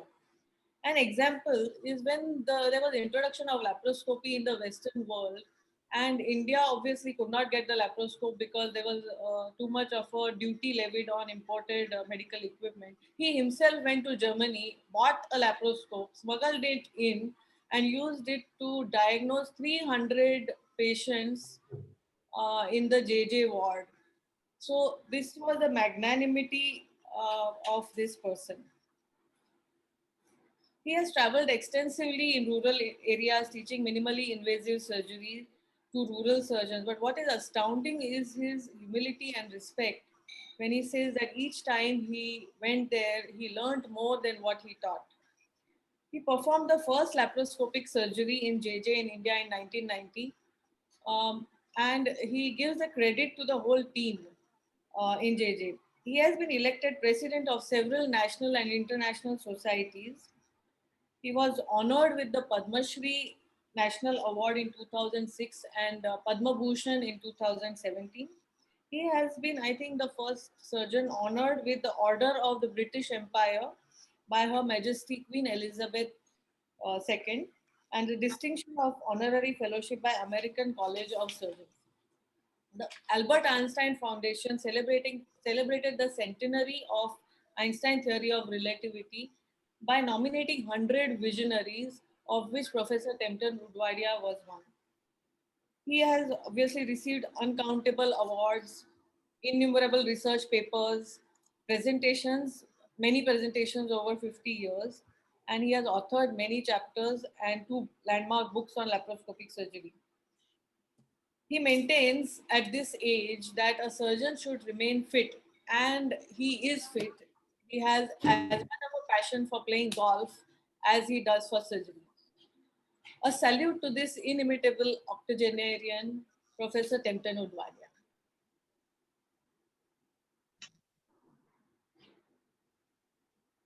Thank you, Joy. What do I do now? You're on camera, so you can speak. Okay. The entire Manke family, particularly Alka, the respected panelists, and the orator, Dr. Reddy. Even at my age, I learned a lot about innovation from him. And I can imagine what impact this must have been to young people who could get a chance to have this entire oration he gave scripted and handed out to them. The only truth in surgery is change. And in my 65 years of surgery, I've seen the entire gamut of change that has occurred in these years. And I think that in these 65 years, there's been more change in surgery than perhaps all the millennia preceding it. Today, people think that minimal access surgery may be the end word in surgical progress. Nothing could be further from the truth. It was John Hunter who said over 300 years back that surgery, with the advance of knowledge, please realize advance of knowledge, not advance of surgery, will ultimately become knifeless and bloodless. And I can safely predict that surgeons in their 30s and 40s today will not use a knife or an artery forceps, because the surgery at that time will be by mini robots on nanos who are smaller than an atom. And that is the progress which I feel will occur through innovation within the next 20 to 30 years. I have great fondness and association with NITU. We spent so many hours in the surgeon's room together in two hospitals, the Breach Candy Hospital and the Hinduja Hospital. And each meeting, I mean, every Friday we were there the whole day from morning till late evening, because it was my operation day at Hinduja. And on intermittent days, we'd meet at Breach Candy. But the sessions on Friday were unforgettable. Neetu and I would be happy not to go to the lunchroom, and I would have stacks of bachelor soup packets, and Neetu would have stacks and stacks of Tiger biscuits in his locker. And we share the soup and the Tiger biscuits almost after every operation. And we talk about so many things. Neetu would talk about his dreams that India should be on the forefront of medical progress. His dreams that we are not subservient to anyone. And I heard the previous speaker say that he burned the candle at both ends. And I told him that, Neetu, you're burning your candle at both ends. But his reply was, alas, my friends and alas, my foes, it won't last the night. But believe me, it casts such a wondrous light. And Neetu's life was to cast a wondrous light. Neetu was like a meteor. He dazzled everyone around him. Everybody had to stop and look at him. If Neetu wore a red shirt, it was the reddest red shirt in Bombay. If Neetu twirled his mustache and you touched the tip, you'd be sure that it would pierce your finger. That was Neetu Manke. He was a person all by himself, and he stood out all by himself. And we both had a common lineage. Neetu was a boxer, I was a boxer. Neetu was good in football, I was the captain of football, I was the captain of cricket. Neetu was an athlete in long distance, I was a sprinter. And we both gelled so together throughout. Then age was no difference to us, because Neetu came up to my age and I came down to Neetu's age. And I would tell Neetu about my dreams, that my dream was that the advance of surgery should be made available to every Indian, wherever he was, whatever the socio-economic content. And when you talk of innovation, I would like to say a word about surgical Indian innovation. In my travels to remote areas, to small towns, to rural areas, to tribal areas, I have been totally flabbergasted by the innovation of the Indian surgeon. He can do the same performance with hardly any finance, with hardly any instrumentation. He has his technician as his first assistant. He has an untrained nurse as his anesthetist. He has Bunsen burner Primus stove on which he sterilizes his instruments, but he delivers. I've seen with my eyes in a tribal area an acute appendix of 3 days duration where the patient walked for 3 days to find a surgeon. And this surgeon, a young surgeon, who boiled his instruments on a stove, Primus stove, and he put in his gloves after the instruments were sterilized, put in an extra pair for me to use, and he did the procedure better than I could ever do it in a 5-star hospital. This is the tribute to India. So when we talk about lack of innovation in India, I have a word of protest. You go to rural India and see what innovation is by the Indian. We cannot cope with the American innovation because we do not have the finances. But not for a moment, please remember that we do not have the capabilities. Like Neetu, I was working with Professor P.K. Sen from 1959 when I was freezing, giving hypothermia to dogs for cardiac arrest, which was the only way of open heart surgery there. And we were doing it in a side room of the theater. And right up to 1971, Professor Sen was retired. And we went through the myocardial revascularization by acupuncture. We went through the heart transplant in 1968. And believe me, we had one of the most excellent dog labs at the KM hospital, where 3 experiments could be run, or we were doing heart transplant experiments with 2 tables side by side. So in spite of whatever we had, I think we have been able to do as much as possible. I'm sure that the American population and the American background with the infrastructure we have would not be doing any better than what we do here. It's what they have in terms of infrastructure, the money that makes them run. One thing, my daughter-in-law had a hole in the heart, and she was in England. And my relatives and her relatives were happy, saying that she'll be operated in England. I phoned my son and said, come back immediately. Your surgery will be done in India. It will be done by an Indian surgeon, and it will be done by Neetu. And Alka was the anesthetist for this case. So, in all fairness to whatever Neetu had set out for, I think he has set the path for people to think big, and Indians will come up. We will make it in India, and we will do it. We'll do it our way, the hard way, the cheap way, but we can do it. And if our remote rural surgeons can do their surgery the way they're doing it, surely all Indians can rise to the occasion. I thank you very much for your patience. Thank you. Ladies and gentlemen, that was the chief guest at the 18th Dr. Neetu Manke Memorial Oration, the inimitable Dr. T. Odwadia.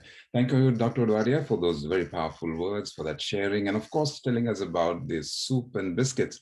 Soup and Biscuits seems to be like quite a nice title for an anecdote on a book on anecdotes in the medical profession, and I'm sure it's going to be a fantastic read, just like you all doctors are fantastic people. Before we move on to the vote of thanks, we have one more fantastic read to be done, and that is to read the citation that goes along with the memento to the orator of this year's oration, Dr. P.S. Reddy. And I'd like to request Dr. Dalal to please do us the honors and read the citation, please. Dr. Dalal. Neetu Manke Oration Committee. Dr. Neetu Manke had a vision, a beautiful dream of the future of healthcare for our country and its people. Today, we pay tribute to him for his lifelong services to the society. We bestow upon Dr. P.S. Reddy for his achievements and contributions to the field of cardiology the honor of delivering the 18th Dr. Neetu Manke Oration. So from the Dr. Neetu Manke Oration Committee, Dr. P.S. Reddy, we are honored to present to you the memento for the Neetu Manke Oration. I think Dr. Alka Manke will present the memento.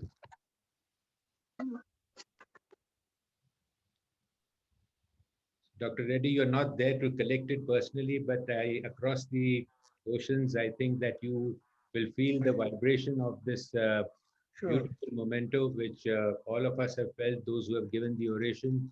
And we would like your comment on this before we proceed further, Dr. Reddy. No, We will mail it to you, Dr. We'll mail it to you.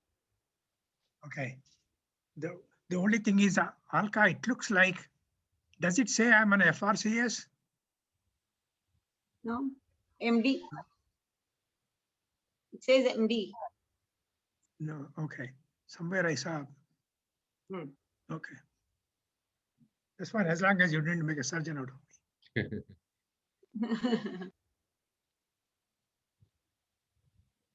Thank you, Dr. Dalal. Thank you so much.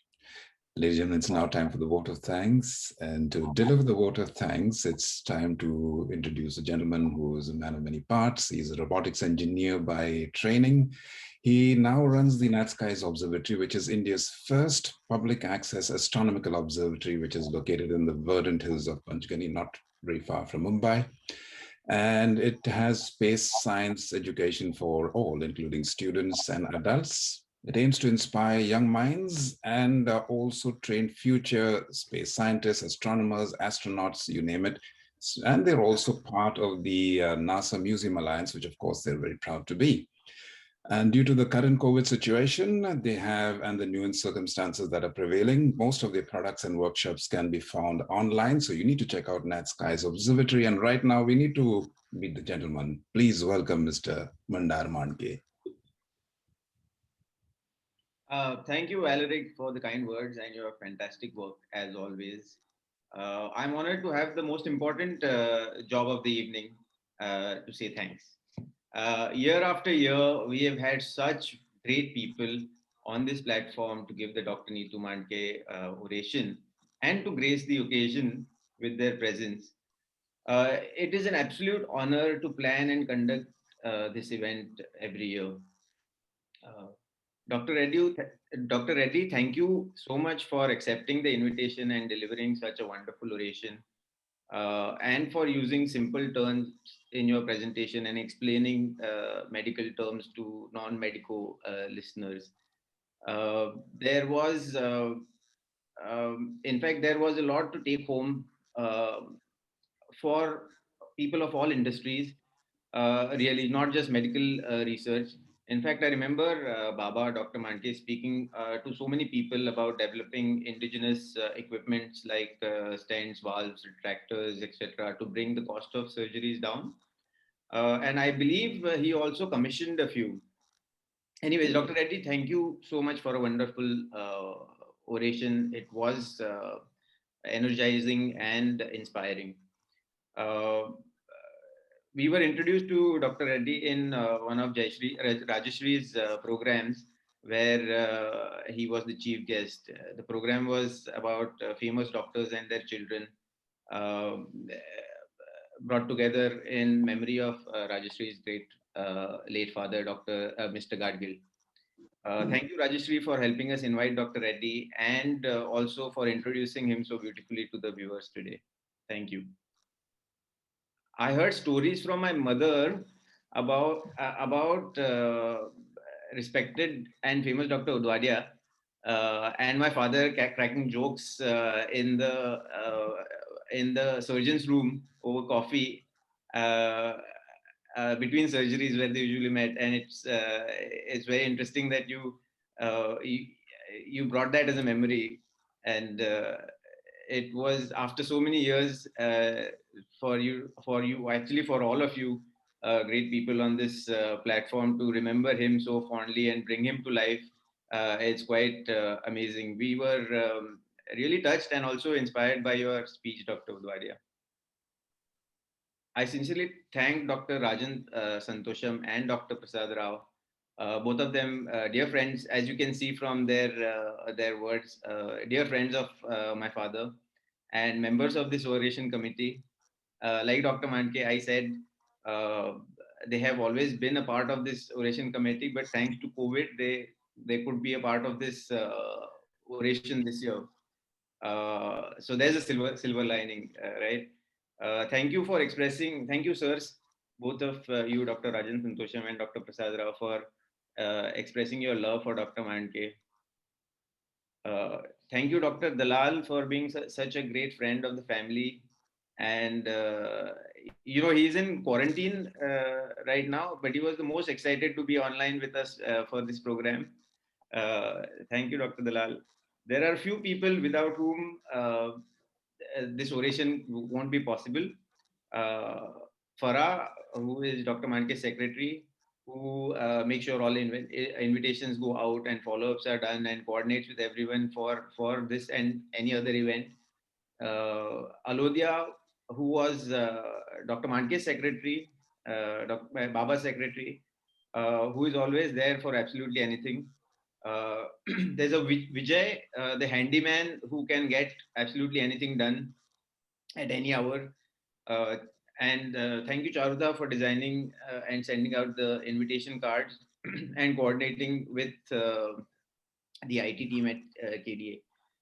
I must thank Mrs. Ambani and the hospital admin team for the support every year for this oration. The KDH IT team for this technical assistance as always, and particularly so this year, without whom it wouldn't have been possible. So thank you for beautifully managing this virtual event, especially Mr. Srinivasan Rajan and Mr. Aditya Gosalia for making it possible. I also thank the designer Chetan Patel for the backdrop of this virtual platform. Finally, I would like to thank all our viewers and well-wishers of the Manke family for their relentless support and love they show us always throughout. I hope I'm not missing anyone. There are a lot of cogs that make this wheel go round. But thank you to all and have a great weekend. Mandar, as usually, always forgot the most important person, your mother, to thank. I think without Alka, it can never be possible. And I think we all owe her a great deal of gratitude for having continuously year after year. You can imagine the effort and persistence and patience it takes to do that. So I think a great big thank you to Alka for always being there at the forefront. Absolutely, Dr. Dalal. As usual, you don't miss a thing. Thank you, Mandar. Thank you, Mandar. And ladies and gentlemen, with that fantastic vote of thanks, it's now time to conclude the 80th Dr. Neetu Manke Memorial Oration. I'd like to thank all our specialists and all our panelists, and of course, all, as Mandar has said, all our viewers and listeners all across the world. Thank you once again, and we'll see you again at the next Dr. Neetu Manke Memorial Oration. Thank you and goodbye. Thank you. Good night. Thank you, Alka. Thank you. Thank you, everyone. Thank you, each one of you. It was such a wonderful evening. Wonderful. Very evening. nice. Yeah, beautiful.